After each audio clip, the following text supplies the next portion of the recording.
Music City, USA has rolled out the welcome mat for the cars and stars of GT America powered by AWS. Yesterday's race into the twilight saw James Safronis prevail in a hard-fought street fight, setting the stage for a rematch today here on the streets of Nashville.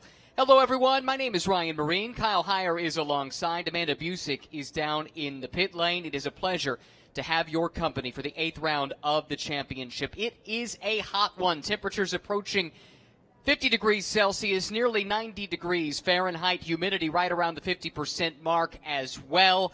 Kyle, yesterday conditions were totally different racing into the nighttime, and this grid for race 2 is mixed up compared to what we saw one day ago. So everything we thought we knew, I think we can throw that right out the window. There's so much that's new this weekend. The racetrack, the conditions, the field is going to be new today for race number 2. Several drivers who ran into trouble yesterday are looking for a second chance, and those who found success yesterday probably wouldn't mind a second trophy.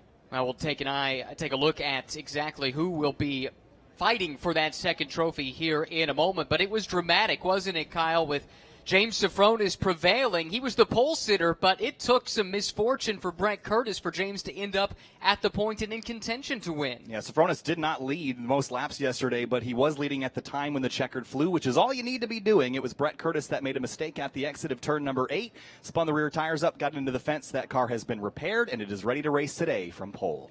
Third member of the broadcast team is standing by on the pit lane. Hello, Amanda Busick. Hey, Ryan, and guys, from Aston Martins to Audis, from Fords to Ferraris, there's 10 different manufacturers represented here in race number 2 for the GT America Series presented by AWS. But I specifically want to talk about the Ferrari right here behind me. You can see Brett Curtis getting locked in. You talked about looking for second chances. This is this team. They stayed up all night to make sure they could start in the pole position. From the hood, from power steering, from the front strut, everything was replaced. They're going to go out and look to redeem themselves from the mistake that happened by staying on the throttle a little too heavy and from nighttime conditions. Brett Curtis is going to look to take the checkered flag here in race number 2. Thanks, Amanda. Yeah, it's a great story of perseverance from the Scuderia course, a very experienced campaigner as far as Ferraris are concerned. Brett's got some history with that team as well. And it was hard work overnight, but that's what it takes sometimes, Kyle, just to be on the grid and have a chance to fight here from pole position. There were some more dramas as well in the GT4 category. Of course, Derek DeBoer in the TRG Porsche, a crash with the 98 of Paul Sparta yesterday. Unfortunately, the 98 has been withdrawn, but Derek DeBoer's team in TRG were able to get a backup chassis ready to go for today. It has never raced, never competed in this championship. This is the first time it's been on track in competition. Just some track days and some practices for that chassis, but pressed into service here. They've had to do a lot of work to get that car ready to go for the race itself, and Derek DeBoer will start towards the back of the grid. And you mentioned the different classes, GT3, GT4, GT2 also in the mix. This is the GT America powered by AWS Championship. Kyle, in many respects, a throwback. Single driver sprint race with multiple different classes fighting amongst themselves, a race within a race. I love it, and also it creates an additional challenge at a track like this. Not a lot of places to pass. It gets very dicey, very tight with the different class cars, the GT3s being a little bit faster, the GT4s being more compliant but a bit slower. So as the drivers get into lap traffic, things can get very dicey. We saw some of that yesterday. I'm sure we'll see it more today. Exactly so. Closing in on those famous words that will get this field fired up and ready to go around the streets of Nashville. It's an interesting racetrack. We'll talk more about that in a few moments. The fans have come out in their thousands. It's been great to see how motorsports has been embraced here in Music City. There's been plenty of music involved in the Music City Grand Prix, as you might expect. There is the site overlooking pit lane, Nissan Stadium, home of the NFL's Tennessee Titans, just across from the pits. It's a unique pit lane as well with a 90-degree bend about halfway through it. But we shouldn't see these cars making any pit stops here if things go correctly. That is the goal. Well, it's about time to get going. Let's go down for the command. As you said, Ryan, these are the most famous words in motorsports, and John from Atlanta has it on hand. Drivers, start your engines. And with that command, 22 race engines fire to life. We had 23 cars, Kyle, when the weekend started. You mentioned the issues for Paul Sparta, the Random Vandals racing team.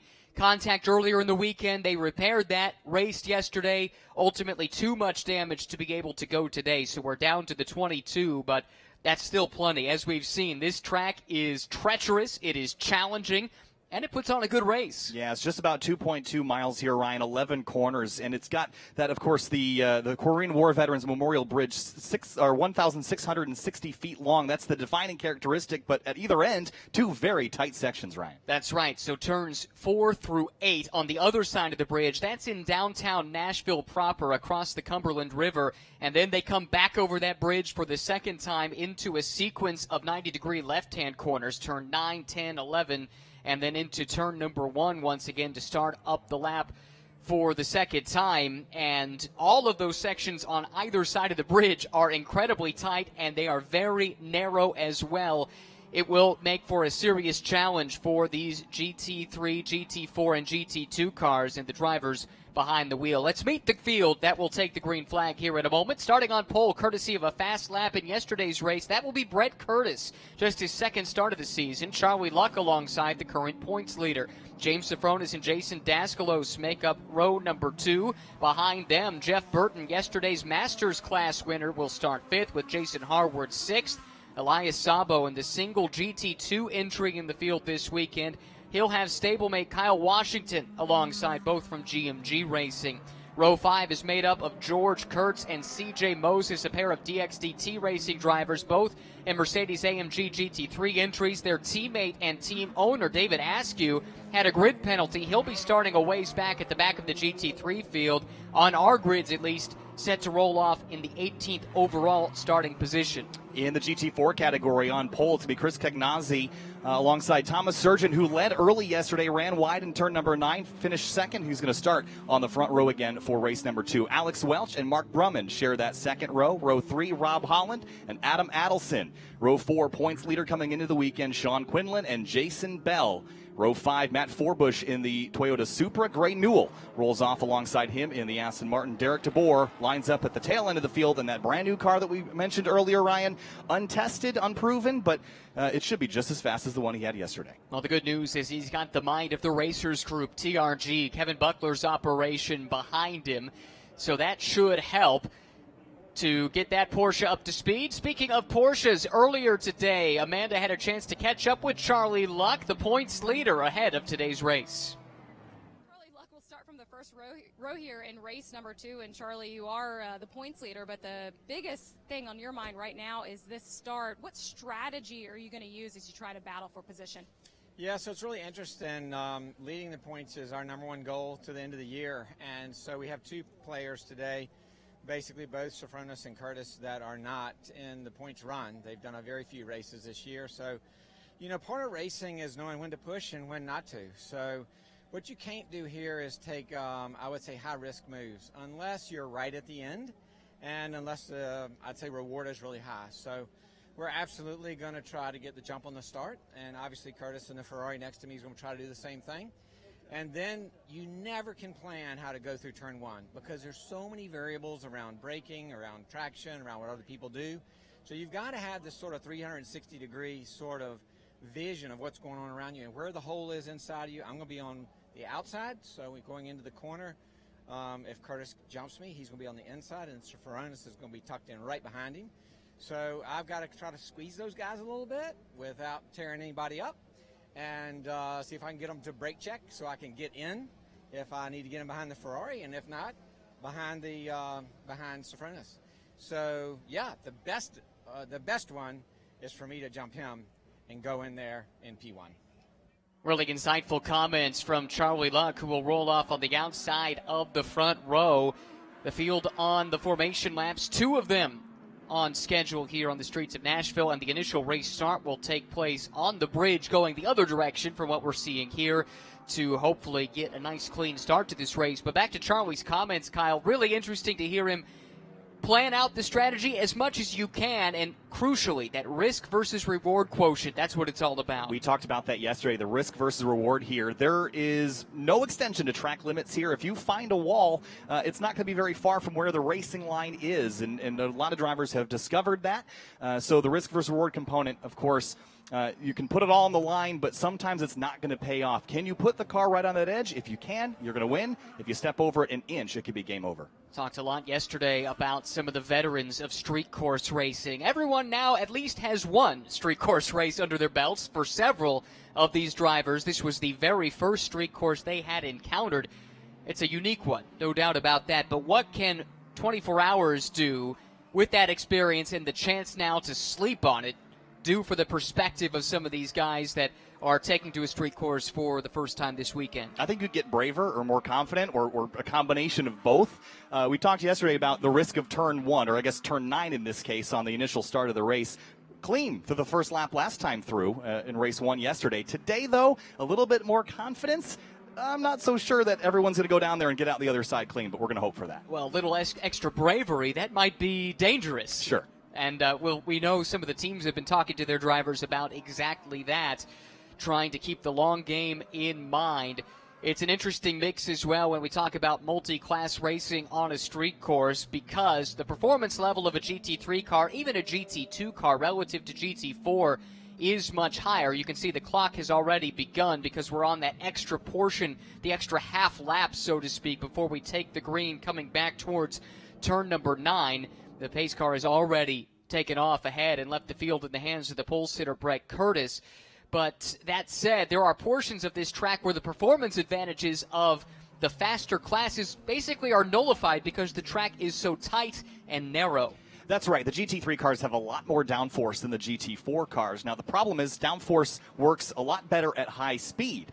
At the far end of the racetrack where we're headed to, turns 4 through 8, a lot of that is first gear for these GT3 cars. You're going basically 60 miles an hour or less for a lot of that. You can't use those big wings, those big splitters, all the dive planes and the aero pieces on it. So the difference really just comes down to mechanical grip, grip levels that are pretty similar between the two different classes. Yesterday's street fight set the stage for today. It's a street course unlike any other. You've got the Korean War Veterans Memorial Bridge, tight, twisty sections, high speeds, bumpy braking zones. It throws everything at the teams and drivers of GT America, powered by AWS. The field through turns 4 through 8 for the final time before taking the green. They'll be forming up into rows of 2 over the Korean War Veterans Memorial Bridge in just a moment. Pole sitter to the right of the screen, that's the Ferrari that belongs to Brett Curtis. Charlie Luck, the pole sitter, alongside. Then yesterday's winner, James Safronis, has Jason Daskalos to his flank. Already they accelerate. There's the green flag. We are racing round number 8 of the GT America, powered by AWS Series. Big move there up the inside as Safronis moves into second, but here's Daskalos with Jeff Burton on the attack. Contact there, Safronis and Luck both into the runoff area.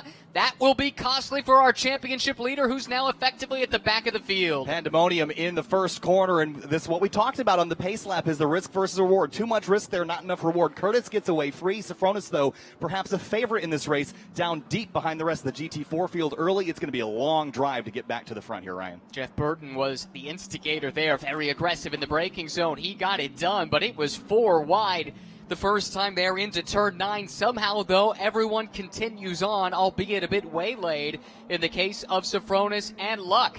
Good battles going on in the back of the GT4 field as well, but right now it is Brett Curtis out in front, leading the way. He's got Jason Daskalos giving chase, Jeff Burton behind. Then you get to Elias Sabo in the first and only GT2 car in the field. This is out-of-class competition here with Alex Welch, yesterday's winner in GT4, trying to fend off CJ Moses' GT3 machine. This is what we talked about also on the opening grid lap, is the difference between the GT3 and GT4 cars. Not significant in this portion. You see right behind him, Mark Brummond in the BMW M4, stuck behind the Mercedes of Moses. But when we get to the straightaway, or the bridge, I guess it's a little bit of a straight, that's where that Mercedes should be able to pull away. That's what we expect to see. Speaking of pulling away, though, Brett Curtis with a sizable advantage. It was up over 1 second over Jason Daskalos. To update you, we've seen Safronis all the way back to the 20th position. Charlie Luck is in 22nd. Just Derek DeBoer's backup GT4 car after yesterday's crash splitting those two. And it'll be interesting to see how they recover from their misfortune early on. That is Thomas Sargent, yesterday's pole sitter in GT4 in the McLaren, able to put the pass on the BMW of Brumman, so give him an extra spot as he continues his charge back towards the front. That will put him in third place in that category. Now, it's hearing a lot of drivers talk about how fast that McLaren is in a straight line. A lot of straight line here on that bridge section, so the McLaren will be able to get up on its legs there. Here's a look at Jeff Burton again, currently third overall, winner in the Masters Championship, Ryan, for drivers 55 and older. And we saw Burton in the thick of that tussle at the very first lap. Amanda's got more from the pit lane. Oh, and that's exactly where I want to go. You guys talked at the top of the show just how drivers are getting more brave and the bravery growing over the weekend as they get confident with this track. You go back to practice, Jeff Burton actually went into the wall. So when you see him in turn one take those moves to get back into position, he is now in the first place in the Masters class, as you just said, Kyle. But what's so big is Charlie Luck is all the way at the back of the field. So you have to think that his second win in that class might be coming right here today. Got the first one just yesterday. Jeff Burton does not lack for confidence or aggression. We saw that on display, and it served him well, jumping a couple of spots to get up into overall podium contention, plus the lead in the Masters class, as Kyle and Amanda have noted.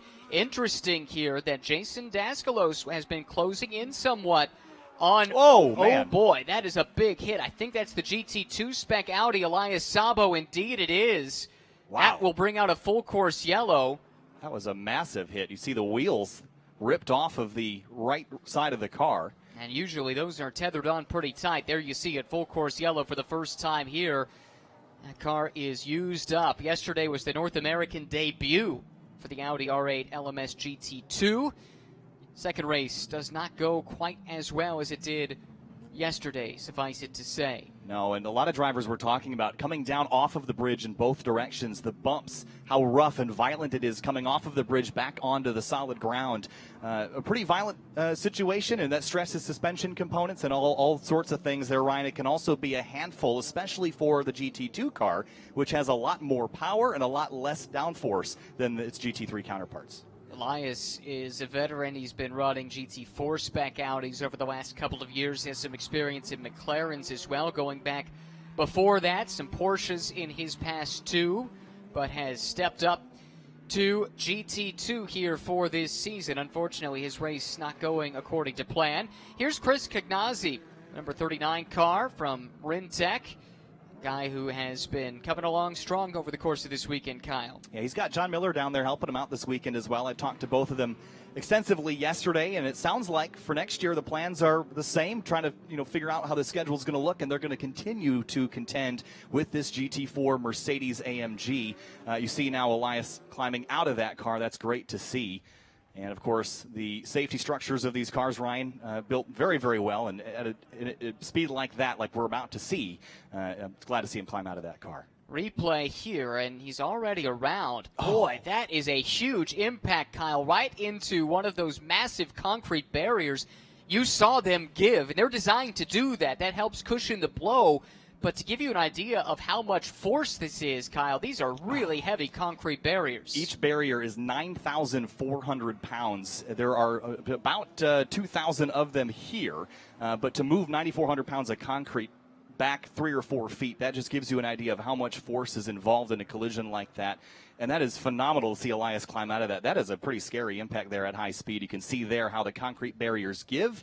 But rigid barriers are not great, so that's why they're designed to move and flex like that, Ryan. Exactly so. Unfortunately, the debris field is substantial, and there's some fluid down on the racetrack as well. The safety crew quick to go to work there to get the speedy dry on. The SRO medical staff quickly there to assess Elias. They'll take him in the medical car, which you can see at the bottom of the screen for a quick overview to make sure he's doing all right. And he's given the debrief there. Just wiggling his hands. That tells me that something didn't feel right to him that led to that spin. It came in a strange place. Again, as I mentioned, the coming off the bridge, and you can see coming both directions, how the rubber, you can see how it gets lighter and darker, in a pattern. That's because the cars are basically slamming down on the bumps as they come up over the bridge. And every time they do that, that's imparting a lot of stress on components to the point where it could rip the wheel out of your hands, it could break a suspension piece, cut a tire down, Ryan. So many things that could lead to a spin like that in a high-speed area. Well, we should note that this yellow is not what Charlie Luck or James Safronis wanted to see. All this is doing is taking away opportunities for them to recover, to come back up through the field. We'll get to that story in a moment, but first an update on Elias Sabo from Amanda. Ryan, yeah, we're standing next to his team, and if Elias looked confused, he had no driver aids there, no traction control, and it's interesting because I actually talked to Elias in the pits yesterday about where he was most nervous on this racetrack, and it was off the bridge. You talk about the change of surface from concrete, old asphalt, new asphalt, along with the bumps. It can be a bit tricky for drivers, but I want to go back to the smile that we saw from Elias yesterday after he took that GT2 to a checkered flag for his class. Yesterday in the pits, his GT2 was surrounded by fans, guys. We have an open paddock here this weekend, and the amount of kids and people that have come up to talk to Elias this weekend, I think that will be the highlight for him here in Nashville. It's been great to see how motorsports in general has been embraced, and that extends as well to GT America. The fans have been coming out in huge numbers since the very beginning of the weekend. They stuck around all day. We were the nightcap yesterday in a busy day of track activity, and the fans stuck around to watch as the racing went into the twilight hours. And already with IndyCar on the docket a little bit later on this afternoon, you could see the crowd filing in, people taking advantage of their hotel rooms, of apartment buildings, any place you can get a nice view over this circuit. They're doing so. And that experience of being in the middle of a major event like this has been so well received by everyone within the paddock. Yeah, Nashville's population is just about 700,000 people. It feels like every single one of them is lining the racetrack right now, which is great to see. The energy here has been fantastic, bubbling with excitement all weekend long. A variety of motorsport on display with their friends, of course, with the open-wheel cars at IndyCar. We've got the Stadium Super Trucks here this weekend as well. Trans Am was here alongside GT America, powered by AWS. So great environment for anybody that's new to motorsport to get a taste of a little bit of everything. It has been a festival environment, and that's fitting here in Nashville, known for its festivals, known for the music scene, and for the motorsports too. It's worth going back to some of the history of racing in Nashville. The Nashville Fairgrounds were formative in the early days of stock car racing in the States, helped launch pretty big careers. Sarah Waltrip's comes to mind. The Nashville Super Speedway just outside of town, some 40 minutes or so, played host just this year, actually, the Cup Series returning. And before that, there was a long history of some of the lower stock car series coming, as well as open wheel. But now this is something brand new here with street course racing for the first time in Nashville, and it has been really well received. The event so far has been phenomenal. Let's look at some of the highlights of what we've seen in this race. Going back to the very start, Brett Curtis, the pole sitter in the Ferrari, did exactly what he needed to do, but keep an eye on the Lamborghini, third in line on the right. This is Jeff Burton, and this is the move of the race so far. Yeah, right here. He touches with Daskalos there, and all just going in there 4 wide. That's just not going to work. 80 feet wide on entry, not 80 feet wide on exit, Ryan. That was never going to happen. Well, Charlie Luck talked about needing to have the 360-degree view at the start, and it's probably difficult to swallow, but this was the right choice. Bail on it, preserve the race car, live to race again another day. I don't think he had any contact. Nope. Again, here's that crash with Elias Sabo in the GT2 Audi, and a big impact coming down the hill. Again, hearing that driver aids potentially all of a sudden not there, and that can be a shock, as was that impact, and thankfully he climbed out of that okay. That was the best news of all. Big hit there for Elias Sabo. There he is with the help of the medical team, and that hand signal, pretty universal in motorsports. Anyone who's ever had a failure of some kind has probably made that at one time or another. It's never a fun one. No.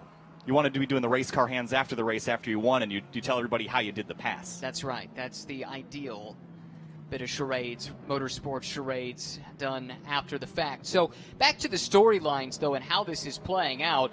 Again, this looks like it's going to be a lengthy cleanup, and possibly the need to get some kind of equipment there to move the barriers back into position. And as the seconds continue to tick down, Kyle, that just makes it that much more difficult for James Safronis and Charlie Luck, who started second and third, but had to bail there early on to try and make their way back up through the field. We'll talk about that in a second, but first, more information on our pole sitter, our race leader as well, Brett Curtis. Well, Ryan, as you take a look at that Ferrari that is leading from the pole right now, I want to go back to what we were talking about at the front of the show. When you look at his incident yesterday, he was honest in saying that he missed his reference point on the track. He was a little too aggressive on the throttle, which sent him into the wall. But you have to think that there's some conversations that he's having with himself again right now as we get prepared for another restart. I have eyes on his team right now. They're kind of pacing around, looking at the big board. I'm sure they're in communication with Brett on strategy. But Ryan, as someone that's covered this series and you know these drivers in and out, what's going through the mind of Brett Curtis right now? I'm sure he's rehashing what happened yesterday, because it's going to be a very similar situation when we get restarted. He'll have to be trying to fend it off from the lead.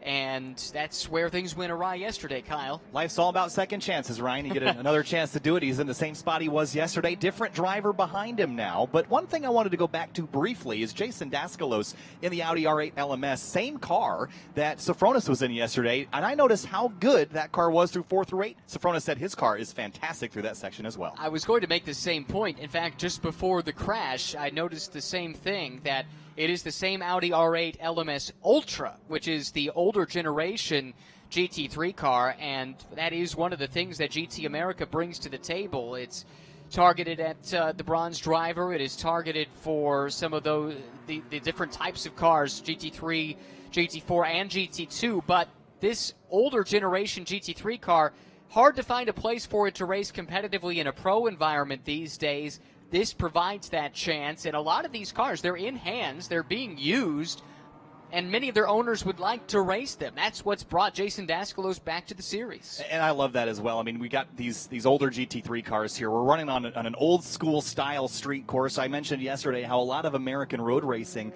began racing in town or city streets. Watkins Glen was like that. Elkhart Lake, where Road America is, same thing there. We've seen street races in Baltimore, obviously Long Beach, Belle Isle. This is how American road racing started, and to have these older GT3 cars competing alongside the shiny new Evo generations of it, like the Mercedes-AMG GT3 Evo that George Kurtz from DXTT Racing is driving. I love that. And through the SRO's balanced performance system, those cars, despite there being significant gaps in age between them, can fight on an equitable playing field. That's one of the beauties of GT racing, and then in GT America specifically, where the BOP is done slightly different than some of the other GT3 series in order to take into account the older generation GT3 cars. All right, back to the storyline. We'll try this for the third time of Charlie Luck and James Sofronis coming back through the field. They've made some progress in doing so. Sofronis is back to 12th overall, made his way through most of the GT4 field. Charlie Luck is 15th overall, a few cars in between those two, so they have made some headway in a short amount of time. But they need this race to go back green if they're going to salvage a result. I think that's the bigger concern, is the clock running down. The caution will bring them all back together a little bit, for better or for worse. Perhaps they would have preferred the traffic to come every once in a while rather than have them all stacked together in a group. But the clock ticking down, 22 and a half minutes left to go, thereabouts. They're going to run out of time, so the intensity level is going to come up. Charlie Luck has had such a phenomenal season, competing in the Masters class for drivers 55 and older, and he's been dominant there. Jeff Burton breaking up that dominance to some degree with his victory yesterday in the class, but even still, it's been consistent performances inside the overall top three for Charlie that has him leading the overall championship points. Throw away the Masters stuff. He has been there week in and week out in this series, logging those results.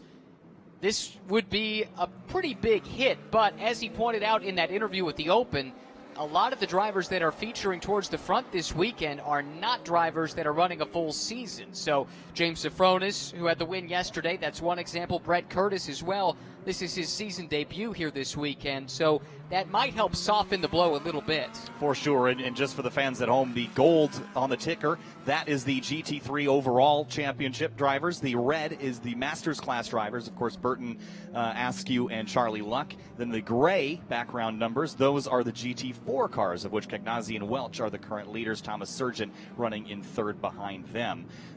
Ryan, hopefully we'll be getting back to green at some point in the next couple minutes, but it's going to be less than half the race distance remaining. So 40-minute race, let's make it 15 or 20.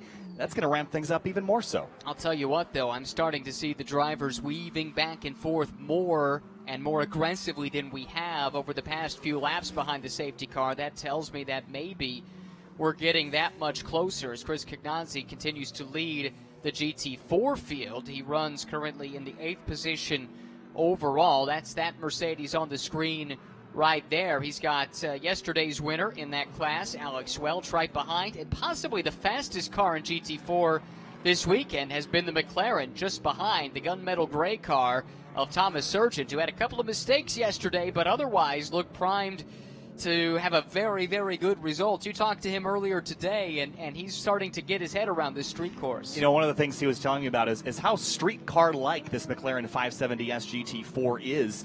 It retains a lot of the street car characteristics. It's detuned from about 550 horsepower down to 430. I think we're coming to a restart potentially soon here, Ryan. It looked like we had some speeding up and slowing down. We will be on the lookout for a restart to this race. That is Thomas Sargent. We were speaking about 10th overall, as you see on the Lumarang display. That alternates between his position overall and the first 3 letters of his last name. Looks like we'll have at least one more lap behind the safety cars. We've passed the restart zone on this really difficult racetrack. There you see the safety crew taking one more look at that barrier. Still a depression, I guess you could say, in that barrier. I'm not sure if that's something they feel comfortable with or not, but most of the staff at least has moved on, and hopefully that signals a return to racing very soon. I'll tell you, the drivers looked like they wanted to go. They were revving up and down the bridge and almost seemed like they were coming to the green. But I wanted to also mention, when we were talking about Thomas Sargent, the restart. We're going to single file restart, but we're not going to start where we started the race heading into turn 9. We're going to get the green flag between turns 10 or 11 and turn 1. So as we wait for the Lamborghini Urus pace car to peel off, there is a good look at where we will restart this race, a lot more confined than where we started the race originally. It is remarkably tight, so we'll do at least one more lap. That's a good point, Kyle, because the restart zone actually is just behind where these cars are coming through now. We're getting word that it will be a green flag this next time around, but this is the very tight 1-2 section, which also includes a pit rejoin. We shouldn't see that come into play with this series because there are no scheduled pit stops, at least, but that has caught a couple of drivers out so far in the practice sessions. The blend line is quite challenging leaving the pits. Yeah, when you leave the pit lane, you basically have to juke left and right very quickly. There's actually 2 scoring loops there, and one of which checks to make sure that you're far left and not going to be in the way of traffic when you rejoin on the racetrack. And in a moment, the pace car is going to pull off. We're going to single file restart here, Ryan, so we're not going to have the double file grid that we had at the initial start, but they've got to run a long way around to take the green again at the start-finish line, or the finish line, I should say. And we're going to get about 17 minutes of racing remaining in this race. Before we get the race back under green, let's head back to the pit lane for an update on our GT4 class leader. Yeah, and we talk about the different classes racing here this weekend. Ryan, as you just said, the GT4 class leading that right now is Chris Cagnazzi. I ended up talking to him prior to this race, and he's one of those that enjoys the track from the transitions. He loves going from the concrete to the old asphalt to the new asphalt. He found that the new asphalt on this track was holding up very well, but one of his favorite parts of this entire track is coming back over that Korean War Memorial Bridge, back into the fans, back into that long straightaway. He feels that's where the Mercedes has an advantage, but also in the really, really tight corners. So look for Chris Cagnazzi coming off of that double podium at VIR. He could be the one leading here with the win today. He's in that position now. We are just a few corners away from the restart zone. The pace car has already pulled off. It's under the control of Brett Curtis now in the Scuderia Corsa Ferrari out in front. Panning back through the field, that is James Safronis. Right behind him, Charlie Luck. They are trying to recover from the issues earlier, but Tom Hansing displays the green flag, and we are back to racing on the streets of Nashville. Brett Curtis with a great jump. This is a bold move by Kyle Washington, trying to find a way past the brightly colored Lamborghini of Jason Harward. Has to duck back in line for now. Single file through this part of the racetrack, Kyle. So much threading the needle. So far, so good. And up over the Korean War Veterans Memorial Bridge, 1,660 feet from end to end, up over the crest. Kyle Washington looks to driver's right on Jason Harward, slams the door shut on the run down to turn 4. Harward slammed that door right in Kyle's face. Kyle has to settle in line. Here we go. This is Safronis trying to make his way back up through the field. He has made it past one of the DXDT racing cars for position in GT3. So did Charlie Luck. So that's up one more spot for him. He's now pinned behind the third place car in GT4, Alex Welch, who has slipped behind Thomas Sargent on that restart. So Sargent now up a position into second in that class. Meanwhile, Brett Curtis leads comfortably over Jason Daskalos and Jeff Burton. Here we go. Watch this McLaren 570S get a little bit of a tow from James Safronis. Now they're going to be battling side by side down the hill towards turn 9. Thomas Sargent surges to the lead for a moment, but here comes Kegnazi back up the inside for 9. The Mercedes very strong on the brakes, and here comes Charlie Luck trying to recover in his GT3 spec Porsche for Wright Motorsports. He has to try and find his way through this fight for the lead in GT4. Patience is going to be needed here, Charlie. Chris Kegnazi currently holding off Thomas Sargent for the moment. It's Mercedes ahead of McLaren. Here comes the Porsche from out of class, able to split those two for the moment. That was what Kegnazi wanted to see in the mirror of that Mercedes GT4 for the moment. Now he's going to have to deal with Charlie Luck in the Wright Motorsports Porsche going by him, but he'll have the bridge to do it as we have a look at George Kurtz leading Harward and Kyle Washington.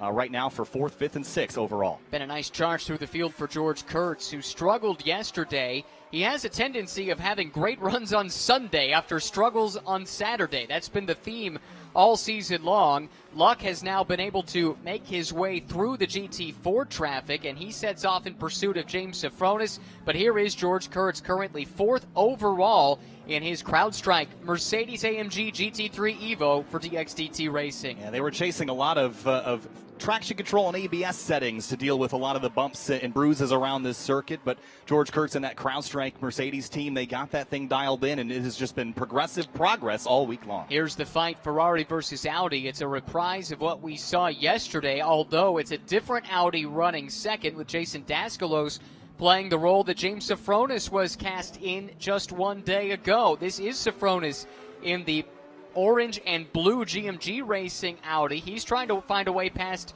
a car that he helps to run. That's also from the GMG Racing stable. Kyle Washington just up ahead, and Washington embroiled in his own battle trying to fight his way past the Zalus car of Jason Harward. Yeah, Washington's tried a couple times to get by the Harward machine, but hasn't been successful. Now with some pressure from Safronis behind, I think the patience level is going to drop significantly here. Washington tried the late apex there to get a run out of the corner. Has to tuck in single file. Not much you can do through turns 1 and 2. This is the right-hander at turn 3. Crucial corner, Kyle, because it leads to the long straightaway up and over the bridge. At the front of the field, though, Ferrari versus Audi back on again. Daskalos takes a peek to the inside, but falls back in line. Brett Curtis holding him off for now. I love that move to pop out of line, get out of the mirrors of the Ferrari out front. That's a big distraction through 6 and 7, right to the rear bumper of the Ferrari as they come over the crest in turn 7. Nothing between these two. It's been nip and tuck ever since we went back to the green flag. Brett Curtis passed the area where he crashed out of the lead just one day ago. Can Daskalos stay in the slipstream, or is there too much power behind the hood of that prancing horse? It seems like the straight line edge goes to the Ferrari, Kyle. And the turbocharged V8 engine certainly pulls that car away. The Audi in behind, closing on the brakes and in the tight and twisties, though, through turn 9. And Jeff Burton just watching from behind, hoping they get spicy out front. Now Burton's in the catbird seat because he's already leading his class. That's a lunge from Kyle Washington, able to woe it down and avoid the tire barrier. That lets his team boss James Safronis slip past and breaks off that fight for the moment, although it brings Charlie Luck to his back bumper. Porsche versus Porsche as they climb up onto the pit straight again, and here is again the battle for the lead. I want to see Daskalos get right to the rear bumper of Brett Curtis as they head into turn 4. That's where the advantage is. He might have to make the pass in between 6 and 7. We haven't seen anybody pass there yet, but he might have to. Now, with the straight line advantage of the Ferrari, you might be onto something, but this is as close as Daskalos has been able to get at the exit of turn 8. Curtis already defensive over the bridge. We see him take this different line into turn 9. That's not just being defensive. That is his preferred line. For whatever reason, it seems to suit the Ferrari. We've seen him doing that both days so far, and he's used it to his advantage. It holds the Audi at bay, at least for now, but Daskalos not going away quietly. Seems like street courses are constant compromise, and that might be what Daskalos has to do, but a little bit better run here, but getting up through the gears seems to be where that Audi struggles as they climb up onto the Korean War Veterans Memorial Bridge again. It just stretches that gap to about 10-15 car lengths by the time they crest the bridge. It is a massive drop in elevation from the peak of that bridge down here into the braking zone. You don't think of street courses as having tons of elevation change, but it's not just the bridge, Kyle. This section of the racetrack here actually has a surprising amount, plus all the camber change that goes on as you crest the hump at the center of these public roads. Absolutely. Here's our race vision powered by AWS. Corner speeds at turn 10. We told you the opposite ends of the racetracks are very, very tight. 33 miles an hour, Ryan. I drove faster than that around there, I think, but it's pretty tight down there for sure. 33 miles an hour, and that's fast. That's the fastest anyone's made turn 10 so far. That is the penultimate corner around this 11-turn racetrack, one of the 3 consecutive left-handers that are 90 degrees as far as their radius goes. That make up really the back third of this racetrack. Curtis, though, forced to go on the defensive here with just over 10 minutes left in the race, trying to fend off Jason Daskalos in the white Audi. It's been a dogfight out front, but I think Daskalos has to get creative with this pass. It's not going to come on the best spot on the racetrack to make that pass, which I would say would be turn 9. He's going to have to do it here. You don't want to use the bumper, Ryan. You don't want to draw the attention of the stewards. Quickly to update you on what's going on in GT4, it's still Chris Cagnazzi leading Thomas Surgeon, but it's very close. Less than a second between those two. Less than half a second at the line between the top two here. And don't look away because, well, I was about to say Jeff Burton is closing in, but that is the Surgeon car we were speaking of a moment ago. It's wound up in the fence with just under 10 minutes left. Full course yellow. Yeah, he was second in the GT4 category, and there is definitely some fluid leaking from the nose of that machine, and that is unfortunate to say the least. The number 26, the Privé Motorsports top racing car, with some major left side damage, and you see it's got damage on the left rear as well, so he's pancaked something pretty hard. Big hit, it would appear, on the left side of that McLaren 570S GT4. He was giving it a really good run. Let's take a look at what happened. Just went straight at the exit of turn 3. I might be wrong, but I thought I saw a little bit of smoke or dust from the inside wall, and you might have clipped that inside apex, and that shoots you wide. We've seen that in a couple of other series this weekend, so that's my guess. Because if it's not that, then something went wrong well before the corner. Yeah, you can see actually a little bit of that concrete dust on the wheel, on the rubber of that Pirelli tire. And I think you're right, Ryan. I think you just clip that inside, and once you go straight, I mean, it just looked like it just stopped turning, and that's what happens when you clip that inside walls. It just sends you straight to the opposite side of the racetrack, and unfortunately, that is going to be terminal damage for that car. That day is done for Thomas Surgeon, who was giving it a nice run up to that point. He led a great deal of the race yesterday, had a little slip-up that cost him the lead, and then something happened that dropped him outside of the top 5 in GT4 that we did not catch. But looked like he had put all that behind him and was giving it a great fight there, trying to run down Chris Cagnazzi when something went wrong, and a little bit ginger walking away from that race car. Yeah, that's got to be a pretty hard hit. And unfortunately, one of the fastest GT4 cars here this weekend. But Ryan, we all know motorsports, sometimes the fastest car does not win the racing. There's so much more involved, especially at a street course. So with just 8 minutes on the clock, now it becomes a race against time to try and get this restarted. Step 1 is to get the medical crew to Thomas to make sure he's doing all right, get him checked out, but then they've got to clear that car. They've got to clean up any of the fluid that's down on the racing surface. It's going to be difficult to get that done. The biggest hurdle you've got on a street course is there are limited places for a cutout, is what they're called, where you can position a safety vehicle that can go out and retrieve a damaged race car. It can bring the medical crew. It can bring the materials required to clean up an incident like this one. Basically, your only options are on either side of these bridges, and you can't send them counter course. So trying to get a wrecker out to this car to get it cleared off when it's sitting right here as it is, basically on the bridge, this is not an easy place to get to. The tow truck did get there, So that's the good news, but it's going to be very, very tight to try and get this race restarted. They'll do their best. I know there is a dispatch location from the turn 3 area, and you can see the truck in the background just making its way out, just past the exit of pit lane, essentially. So we may be able to get that recovered, but my bigger concern will be the fluid cleanup, Ryan. You do not want to turn a field loose on a racetrack with any sort of water or coolant or oil of any kind. That would be a recipe for disaster. This is Jeff Burton. Let's go back to the move he made at the start of the race, Kyle. Really impressive stuff from someone who does not have extensive street course racing experience. By the admission of the team, was working his way up to speed around this place when I checked in with them earlier in the weekend, but there was no lack of confidence headed into turn 9 for the first time after the initial green flag made it 3-4 wide up the inside, and no contact. It was perfectly clean. He made it stick. It was the move of the weekend. 80 feet wide down there. He used all 80 feet. I mean, that's the racetrack's wide enough to get 4 cars into the corner. It's just you can't get 4 cars out of the corner like that. So unfortunately, a couple drivers had to bail out. But Burton was able to squeeze through and get himself up into 3rd overall and leading that Masters category critically. This could be a weekend sweep for him. Yeah, it's looking that way. He's got the lead. Charlie Luck currently 2nd, but 7th overall. So that shouldn't hurt him too much in terms of the points. And so, that's the good news for Charlie. But as far as the overall is concerned, that's where he is going to suffer somewhat. Second place running car right there is the Audi of Jason Daskalos. And for an update on Jason, let's go to Amanda. Well, when you think of, you guys were comparing the advantage of the Ferrari in the long straightaways. For the Audi, it's in the tight spots. It's in the slow spots where they can work on the braking zones and really take the advantage over the other cars. And Jason Daskalos feels like he has the car for it. You got to remember, on the restart, they're using turn 1, 2, and 3. So if there is going to be a play here in strategy, this is where Jason could potentially get the overtake on Curtis, and that's where he's going to look to try to get it done, guys.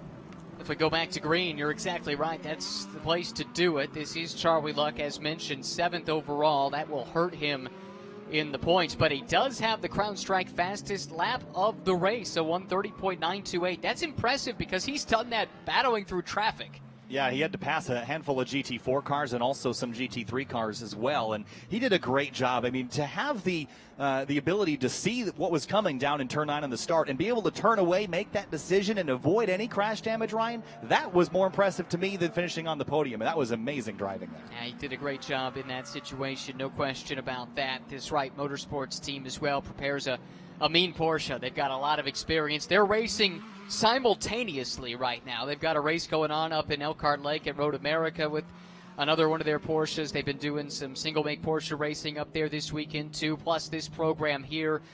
It's a monumental effort for the Ohio-based team, split between 2 different locations, 2 very different types of racetrack between the street course here in Nashville and Road America up in Wisconsin, which, by the way, is the next stop on the calendar in this championship. We'll be headed there in just a few weeks. National Park of Speed, one of my favorite places on planet Earth, Ryan. 14 corners, 4 miles in through the Wisconsin countryside. Not a whole lot of better venues than that one. I'm really excited. As far as natural terrain road courses go, it's about as good as they get, but this street course here in Nashville is quickly earning its spot in terms of the registry of must-see events in North American motorsports. Just the first year of the event, but amazing facility, amazing effort behind the scenes to get this event off, and the reception, as we've talked about several times, has been remarkable. The crowds have been huge, and you don't make a comparison to the Long Beach Grand Prix lightly, but I think in terms of the atmosphere, the number of people you see, how difficult it is to move around in the paddock,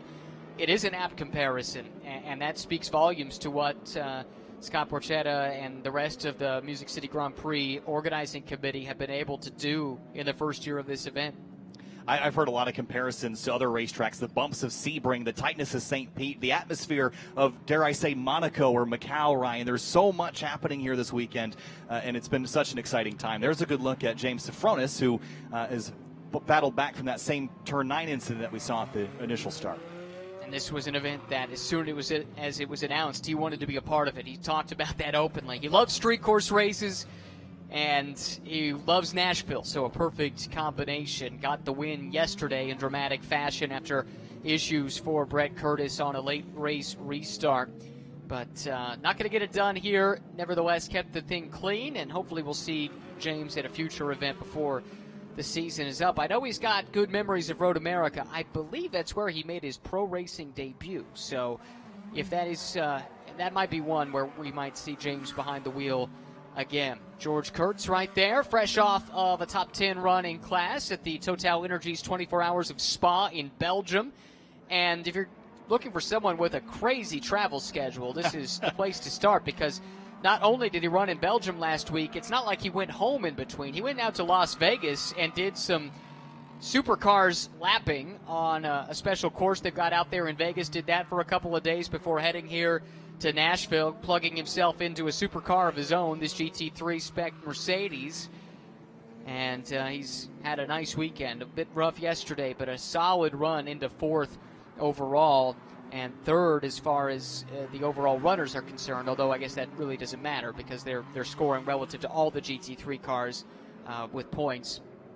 But remarkable. The man just loves his racing, doesn't he? He sure does. And again, you mentioned that run at the Total Energies 24 Hours of Spa, then coming here. But think back to the inaugural GT America powered by AWS races back at Sonoma earlier in the year. George Kurtz won both of them, so he's already found success in this series. As unfortunately, Ryan, we see the white flag waving under full course caution here. Tom Hansing up in the flag stand. Not what we wanted to see. Unfortunately, both races this weekend will end behind the safety car, but there were no lack of fireworks. In case you're just joining us, by the way, this second safety car of the race was brought out due to an accident involving Thomas Sargent, who at the time was challenging for the lead in GT4, ultimately caught the wall with his McLaren, and we saw him walk away from the car. That was good news. Scary accident earlier involving Elias Sabo, also able to walk away from his heavily damaged GT2 Audi, which was great news after something went awry in this section of the racetrack earlier in the race. So, again, unfortunate that it'll have to end under yellow, but plenty of highlights to come away from this one. Both yesterday and today, Kyle, plenty of fireworks racing around the streets of Nashville. We got some sprints in there, Ryan, and they were good ones, and it just makes me want more of this. I want to come back next year and do it again. I mean, the spectacle of GT racing on a street circuit like this is like none other. And this track, you and I walked it on Thursday, and we walked around and go, you know, this is creative. This is really cool, the track that we've got here in Nashville, and it's been a pleasure to race on it, to see the drivers take on a new challenge here in GT America powered by AWS. I definitely want to do it again. That was a blast. Right around this part of the track, actually, just beyond the wall, there's a speed limit sign that's been altered to say speed limit 240. I love the locals getting involved, very excited about their events, and it's only going to grow from here. They capped their attendance for the weekend to try and keep it at a number they felt was manageable, but have plenty of reasons to believe it could expand even further in the future. And again, hats off to all the event organizers for what they've been able to unveil for us for the first time ever racing on the streets of Nashville. But it looks like it's going to be Brett Curtis in the Scuderia Corsa Ferrari up at the front of this field, who's going to get the win, atoning for the mistake yesterday on the restart that cost him victory. Brett Curtis bounces back in a big way. He leads flag to flag on the streets of Nashville. Brett Curtis wins race 2 of the weekend of the Music City Grand Prix. Jason Daskalos wasn't able to take on Brett Curtis under green flag conditions, but he finishes second. Jeff Burton, third overall, but winner in the Masters category in that Reardon Racing Lamborghini. See, James Safrone is able to recover to a 5th overall. Jason Harward comes home 6th. Charlie Luck 7th, but second in the Masters class. And then we drop down here to Chris Cognazi. Got it done in his Mercedes. Then it is the Audi of Alex Welch, who comes home in 2nd. In GT4, and Rob Holland, a 2nd consecutive podium. Didn't get to talk about him a whole lot, but the old veteran, shouldn't say old, he's not that old, but he is a veteran, having raced just about anything and anywhere, including the Pikes Peak hill climb just a few weeks ago.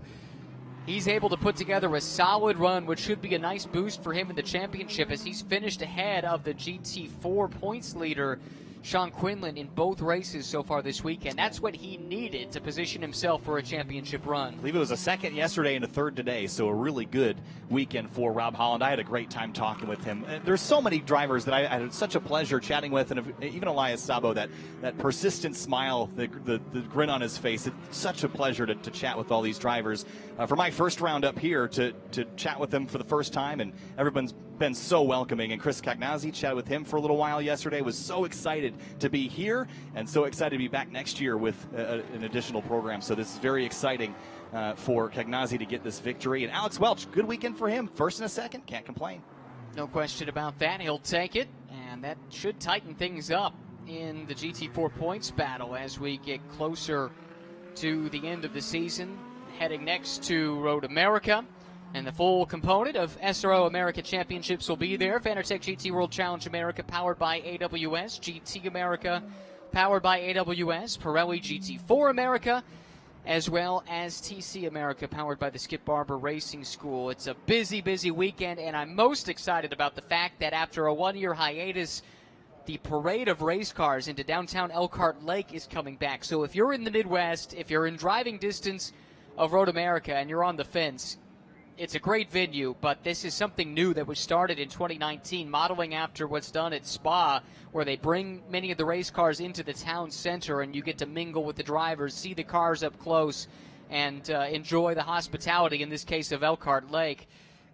It's so cool. And then you throw in all the racing on top of it over the course of the weekend. We hope to see so many of you up there joining us at Road America in a few short weeks. I'm very excited for that. We've also got Watkins Glen coming up a little bit later in the fall. I'm excited to head back there, Ryan, where that's my home track out there. So it'd be great to head back to the 3.5 mile 11-turn circuit up there in Watkins Glen, New York. Well, let's think about what's left on the schedule. We'll do that in a second. Here are the unofficial results. Brett Curtis with the win, rebounding from the disappointment yesterday. Jason Daskalos, a nice result to get up to second. Jeff Burton, winner in the Masters class, third overall. Then George Kurtz and James Safronis. On down the list it goes. Checking out 10th overall, though, that's where you'll find the GT4 class leader, Chris Cagnazzi, picks up the win there. Alex Welch in second. Rob Holland completing the podium in GT4. The second page, unfortunately, those that didn't have so much luck. Tough go on the home track for Matt Forbush, that team, Forbush Performance, located down the road in Memphis. Didn't really have the results they were hoping for with their Supra. Derek DeBoer, good to see him in the field today after the heavy crash yesterday, and then a couple others that had their issues in today's race. But talking about what's still to come on the schedule, you've got Watkins Glen, Road America, Sebring, and the Indianapolis Motor Speedway. That's not a bad quartet of racetracks to wrap up your schedule with, coming on the heels of this beautiful venue, the skyline of downtown Nashville overhead. Let's go down to our overall race winner, who's standing by with Amanda. Oh, and Ryan, you got to love the smile on these winners right here on the streets of Nashville. But, Brett, it was an all-night affair for your team. They were here till 3 o'clock in the morning, replacing almost everything on the front half of that car. When you look at your tenure in racing, where does this win rank for you? Oh, it's way up there. Well, first of all, street courses are always my favorite, and the team gave me such a good car all weekend long, and I had a great race up until it was a bad race yesterday, and it was my fault, and made a really big hit on the car, and the team did such a good job. They rebuilt the whole entire front end last night, made it perfect, gave me a really good car today, so I owe the team, and so it's way up there. It was really, really a fun weekend. Nashville did a great job with the track. It was awesome. Super fun. You guys get to ride around this track, and you see all the fans even looking at us as we interview right now. From a driver's perspective, what's it like sharing this experience with them? Unbelievable. This is one of the very best fan experiences I've ever had in my life, and I've been able to do Le Mans and all the IMSA races in the United States, and this is unbelievable. The fans have been tremendous, and it's just so cool to see everybody out here rooting us on. So I felt like I owed the fans to some extent a win, too, with the only Ferrari out here today. The Prancing Horse gets the win here in Nashville. Awesome drive from Brett Curtis, and yeah, we talked about how he is a veteran. He's driven a lot of different cars in a lot of different places, so that is high praise to hear him heap the praise over what we've had in store for us this weekend in Nashville, Kyle. And I love that he was talking about how the team got the car repaired. It's a team effort in motorsports and road racing especially. So congratulations to not only Brent, but the entire Scuderia Corsa team to get that car repaired and in better shape to go out there and win the race today. Well, they did just that, and maybe we didn't play up that story enough during the race. We talked about him bouncing back mentally, but that's a long night for the team when they encounter so much damage from the previous race, and on top of it, the immense frustration of almost having the race win. Yeah, I went and looked at the car this morning, and I thought they had a backup car. It looked perfect. I couldn't understand how they could make it look that good after taking a hit that hard yesterday. So, again, props to the team, props to Brett. And even with the full course yellows, he still had to drive and not make mistakes to keep Daskalos behind him. Yeah, great work by that team. Saw a great drive as well from Jeff Burton, and Jeff is standing by with Amanda right now. Well, guys, this is a new one for me. We're actually walking to the podium here on the streets of Nashville. I'm with the Masters class winner, Jeff Burton, who sweeps it here in Nashville. What made this effort possible, Jeff? Well, like I said last night, we've really worked hard at this. We really have. And I do the easy part, truly. They've made it easy for me, the Reardon group. And it was scary when I came. I love this track now. I should, right? Jeff, when you're on the top spot of that podium, what are you looking out and seeing? I'm probably envisioning my family being here because not one of them's here. So I'm hoping that they're watching. That's what I'm seeing. That's what I'm looking for. Well, congratulations. Well deserved, Jeff. Thank you. Heard him give the credit to the Reardon Racing team. They've done a lot to step up to GT3. They just moved to a brand new shop, by the way, in Park City, Utah, just down the road from Salt Lake, where they have been based. They've got a ancillary headquarters out at Thermal in California. But Laura Tallman, Vesko Kozarov, that whole operation at Reardon Racing trending in the right direction. They're very, very busy with racing a lot of different series, but a big victory for them here in Nashville. Back to Amanda. Ryan, we're rounding the corner to the podium, and I tell you, it's even an experience. I know Chris sees this. There's fans on this side. There's fans on this side. Chris, you told me yesterday that you love coming across that Korean War Memorial Bridge. Yep. When you came down as the winner, what was going through your thoughts? I mean, it was really a special moment. You know, it really was a special moment because going to a street course for the first time, this is my first time, never seeing it before, I think I adapted really well to it, and I just kept the pedal on. I kept the throttle all the way down so I got around the corner every single lap. And I think that's what helped me separate from the rest of the pack. So, yeah, it was great. Great experience. Next weekend when you're talking with your friends and family and you're reminiscing on this weekend, what's going to be the leading emotion for you from this weekend? Yeah, I think the leading emotion is going to be from what happened yesterday under yellow, where I had a small little incident because I didn't want to rear end Alex, so I went to the wall instead, and I couldn't get the car started. So I missed to the emotions of today of now being on top. So I think for me, that's what I'll be most proud of. Congratulations. Enjoy your celebration.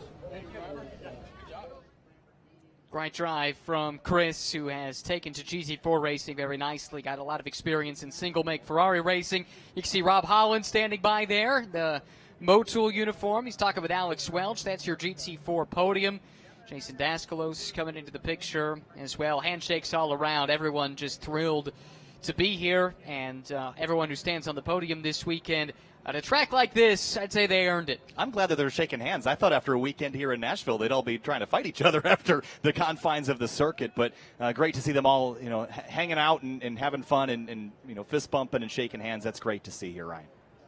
Let's take a look at the highlights for race 2 of the weekend for GT America powered by AWS. It was Brett Curtis who led the field to the green flag over the Korean War Veterans Memorial Bridge. There was the green flag. Curtis took the lead, but keep an eye on the Lamborghini coming from further back. Jeff Burton on the charge here, Kyle. Yeah, got in there a little bit hot, then behind him a big stack up. You see the 45 of Charlie Luck bail out and avoided major collision. Here's the crash with Elias Sabo backing hard into the barrier on the entry to turn 9. Glad that he walked away and got out of that car safely. That was the first of 2 full course yellows we saw in the race today. But as you said, very fortunate that Sabo walked away from an incident that moved several of the 9,000-plus pound concrete barriers stationed around this 2.17 mile street course, and there he is giving the signal something not quite right. But we did go back to racing. Tom Hansing with the green flag, and Brett Curtis able to get the strong restart ahead of Jason Daskalos giving chase in the homegrown Audi effort just behind. But Daskalos was strong, especially on either end of this racetrack, Kyle.